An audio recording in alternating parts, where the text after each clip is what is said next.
இந்த செய்தியை வழங்குபவர்கள் Ravi colours kurti, tops, cotton pant, leggings, shawl, kids wears மற்றும் நைட்டிகள், பெண்கள் மற்றும் ஆண்களின் உள்ளாடைகளுக்கு என்றே ஒரு பிரத்யேக showroom. Ravi colours, Raja theatre signal அருகில், நேரு வீதி, புதுச்சேரி. வணக்கம். முக்கிய செய்திகள். அபிஷேகப்பாக்கம் அருகே மினி பேருந்து கவிழ்ந்து விபத்து, காயமடைந்தவர்கள் புதுச்சேரி அரசு மருத்துவமனையில் அனுமதி. உலக செவிலியர் தினம் கொண்டாட்டம், புதுச்சேரி அரசு மருத்துவமனையில் செவிலியர் அதிகாரிகள் மெழுகுவர்த்தி ஏந்தி உறுதிமொழி ஏற்பு. மக்களவைத் தேர்தலில் பதிவான வாக்கு சதவீதத்தை உடனடியாக தேர்தல் ஆணையம் வெளியிடாதது சந்தேகத்திற்கு வழிவகுக்கும், மனிதநேய மக்கள் கட்சி குற்றச்சாட்டு. மாலை நேரத்தில் களை கட்டும் புதுச்சேரி கடற்கரை சாலை, குளிர்ந்த காற்றை அனுபவிக்க படையெடுக்கும் சுற்றுலா பயணிகள். இனி விரிவான செய்திகள். புதுச்சேரியை சேர்ந்த அபிஷேகப்பாக்கம் அருகே மினி பேருந்து கவிழ்ந்து 18 பேர் படுகாயமடைந்ததால் அப்பகுதியில் சிறிது நேரம் பரபரப்பு ஏற்பட்டது. கடலூர் முதுநகர் பகுதியிலிருந்து புதுச்சேரி வில்லியனூர் பகுதிக்கு ஒரு பிறந்தநாள் விழாவிற்காக கலந்து கொள்வதற்காக மினி பேருந்தில் ஓட்டுநர் உட்பட 18 பேர் தவளக்குப்பம் அபிஷேகப்பாக்கம் வழியாக சென்று கொண்டிருந்தனர். ஞாயிற்றுக்கிழமை பிற்பகலில் தனியார் கல்லூரி அருகே உள்ள வளைவில் திரும்பிய போது கட்டுப்பாட்டை இழந்து எதிர்பாராத விதமாக மினி பேருந்து கவிழ்ந்து விபத்துக்குள்ளானது. இந்த விபத்தில் மினி பேருந்தில் பயணம் செய்த அனைவரும் தலை, கை, கால் மற்றும் உடலில் படுகாயமடைந்தனர். அப்போது பின்னால் வந்த உறவினர்கள் விபத்தில் சிக்கி காயமடைந்தவர்களை பார்த்ததும் அதிர்ச்சியடைந்தனர். பின்னர் தங்களது 4 சக்கர வாகனங்களிலும் ஆம்புலன்ஸ் வரவழைத்தும் காயமடைந்தவர்களை சிகிச்சைக்காக புதுச்சேரி அரசு மருத்துவமனைக்கு கொண்டு சென்றனர். இந்த விபத்தில் மினி பேருந்தின் ஓட்டுநர் உட்பட கடலூர் முதுநகர், பரங்கிப்பேட்டை, மஞ்சக்குப்பம் பகுதியை சேர்ந்தவர்களும் காயமடைந்ததாக தெரிகிறது. இந்த விபத்து குறித்து கிருமாம்பாக்கம் போக்குவரத்து காவல்துறையினர் விசாரணை நடத்தி வருகின்றனர். இந்த விபத்தினால் அப்பகுதியில் சிறிது நேரம் போக்குவரத்து பாதிக்கப்பட்டது குறிப்பிடத்தக்கது. உலக செவிலியர் தின விழாவை முன்னிட்டு புதுச்சேரி அரசு மருத்துவமனையில் செவிலியர் அதிகாரிகள் மெழுகுவர்த்தி ஏந்தி உறுதிமொழி ஏற்றுக்கொண்டனர். 1974ஆம் ஆண்டு ஜனவரி மாதம் நவீன செவிலியர் முறையை உருவாக்கிய இங்கிலாந்தை சேர்ந்த பிரான்சிஸ் நைட்டிங்கேலின் பிறந்த நாளான மே மாதம் 12ஆம் தேதி உலக செவிலியர் அமைப்பு செவிலியர் தினமாக கொண்டாடப்படுகிறது. அன்றைய தினம் விளக்கு ஏற்றப்பட்டு ஒவ்வொரு செவிலியராலும் கைமாற்றப்பட்டு உயர்ந்த பீடத்தில் விளக்கு வைக்கப்படும். இது ஒரு செவிலியரில் இருந்து மற்றொருவருக்கு தமது அறிவு, சேவையை பரிமாறிக்கொள்வதாக கருதப்படுகிறது. அதன்படி புதுவை இந்திரா காந்தி அரசு பொது மருத்துவமனையில் செவிலியர் தினத்தை முன்னிட்டு மருத்துவமனை கருத்தரங்க கூடத்தில் உலக செவிலியர் தினம் கொண்டாடப்பட்டது. விழாவில் உதவி செவிலியர் கண்காணிப்பாளர் ஜானே ஸ்டெல்லா மேரி தலைமை தாங்கினார். உதவி செவிலியர் கண்காணிப்பாளர்கள் வசந்தி, மதி பக்கிரசாமி, சித்ரா, கலைச்செல்வி ஆகியோர் முன்னிலை வகித்தனர். செவிலியர்கள் அனைவரும் மெழுகுவர்த்தி ஏந்தி உறுதிமொழி ஏற்றுக்கொண்டனர். இதில் இந்திரா காந்தி அரசு பொது மருத்துவமனை செவிலியர் அதிகாரிகள், முதுநிலை செவிலியர் அதிகாரிகள் பங்கேற்றனர். அனைவரும் வாழ்த்துக்களையும் இனிப்புகளையும் பரிமாறிக்கொண்டனர். நடந்து முடிந்த மக்களவைத் தேர்தலில் பதிவான வாக்கு சதவீதத்தை உடனடியாக இந்திய தேர்தல் ஆணையம் வெளியிடாதது சந்தேகங்களுக்கு வழிவகுப்பதாக மனிதநேய மக்கள் கட்சி குற்றம் சாட்டியுள்ளது. புதுச்சேரிக்கு வருகை தந்த மனிதநேய மக்கள் கட்சியின் தலைவர் ஜவஹருல்லா செய்தியாளர்களை சந்தித்து பேசினார். அவர் அப்போது வழக்கமாக தேர்தல் நடந்து முடிந்தவுடனே பதிவான வாக்குகள் எவ்வளவு, சதவீதம் என்ன என்பதை கொடுத்து விடுவார்கள் என்றும், ஆனால் இந்த தேர்தலில் ஏன் காலதாமதமாக வெளியிடப்படுகிறது என்பதற்கு தேர்தல் ஆணையம் இதுவரை விளக்கம் தரவில்லை என குற்றம் சாட்டியுள்ளார். இது பல சந்தேகங்களுக்கு வழிவகுப்பதாகவும், 3 கட்ட தேர்தல்கள் நடைபெற்றுள்ள சூழலில் இந்தியா கூட்டணிக்கு அமோகமான ஆதரவு தென் மாநிலங்களில் மட்டுமல்லாமல் வட மாநிலங்களிலும் ஏற்பட்டுள்ளதாக கூறியுள்ளார்.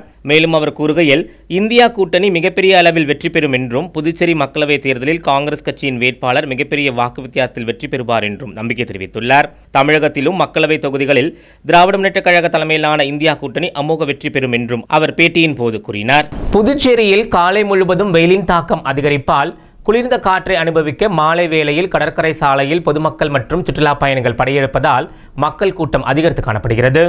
புதுச்சேரியில் வழக்கமாக மார்ச் மாதம் இறுதியில் கோடை வெயில் தொடங்கும். ஆனால் இந்த ஆண்டு பிப்ரவரி மாதம் தொடக்கத்திலேயே வெயிலின் தாக்கம் அதிகரித்தது. கடந்த மார்ச் மாதம் முதல் நாள்தோறும் வெயில் அதிகரித்து வருகிறது. புதுவையில் எந்த ஒரு ஆண்டிலும் இல்லாத இந்த ஆண்டு 100 டிகிரி ஃபாரன்ஹீட்டுக்கு மேல் வெயில் பதிவாகியுள்ளது. இதனால் பொதுமக்கள் கடும் அவதியடைந்து வருகின்றனர். வீட்டை விட்டு வெளியே செல்லவே பயந்து வீட்டில் முடங்கி கிடக்கின்றனர். வெயிலின் தாக்கத்தினால் பகல் வேளையில் சாலைகளில் மக்கள் நடமாட்டமின்றி வெறிச்சோடியும் காணப்படுகிறது.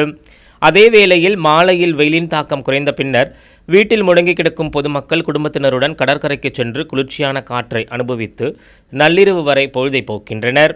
தமிழகம் மற்றும் அண்டை மாநிலங்களை விட புதுவையில் வெயில் குறைவாக இருப்பதாலும் தற்போது கோடை விடுமுறை என்பதாலும் சுற்றுலா பயணிகளும் புதுவைக்கு அதிகளவில் படையெடுத்து வருகின்றனர். தினந்தோறும் சுற்றுலா பயணிகளின் வருகை அதிகரிப்பால் மாலை வேளையில் கடற்கரை களை கட்டி வருகிறது. புதுச்சேரி செயின்ட் தெரேஸ் வீதியில் உள்ள அரங்க ராமானுஜர் பஜனை மடத்தில் ராமானுஜரின் 1007வது அவதார திருநாள் வெகு சிறப்பாக கொண்டாடப்பட்டது. புதுச்சேரி செயின்ட் தெரேஸ் வீதியில் அமைந்துள்ள அருள்மிகு அரங்க ராமானுஜர் பஜனை மடத்தில் ஸ்ரீதேவி பூதேவி சமேத அனந்தரங்கநாதர் சன்னதியில் ராமானுஜரின் 1007வது அவதார திருநாளால் மிக சிறப்பாக கொண்டாடப்பட்டது. முன்னதாக கடந்த 3ஆம் தேதி வெள்ளிக்கிழமை தொடங்கி 10 நாட்களாக 4000 திவ்ய பிரபந்தம் 12 ஆழ்வார்கள் அருளிய திரு அருளி செயல் முற்றோதல் நிகழ்ச்சி நடைபெற்றது. ஒவ்வொரு நாளும் 4000 பாடல்கள் வீதம் ஆழ்வார் கோஷ்டியினர் லட்சுமி நாராயணன் மற்றும் இன்டகிரா தேவநாதன் தலைமையில் பாடப்பட்டது. ஞாயிற்றுக்கிழமை கடைசி 4000 பாடல்கள் பாடப்பட்டு ராமானுஜருக்கு சிறப்பு திருமஞ்சனம் கோலாகலமாக நடைபெற்றது. தொடர்ந்து பாண்டிச்சேரி திரு அருள் செயலியல் கோஷ்டியினர் முன்னிலையில் ராமானுஜரின் திருவுருவச் சிலை உள்புறப்பாடு செய்யப்பட்டது. காலை 11 மணிக்கு மகா தீபாரதனை காண்பிக்கப்பட்டது. இதில் கலந்து கொண்ட பக்தர்கள் அனைவருக்கும் சிறப்பு அன்னதானம் மகேஷ் சுரேஷ்குமார் சார்பில் வழங்கப்பட்டது. இந்த விழாவிற்கான ஏற்பாடுகளை அரங்க ராமானுஜர் பஜனை மடத்தின் சிறப்பு அதிகாரி அன்பு செல்வன் தலைமையில் தேவநாதன் பாகவதர், பாலாஜி, நிதீஸ்வர் உள்ளிட்ட விழா குழுவினர் சிறப்பாக செய்திருந்தனர்.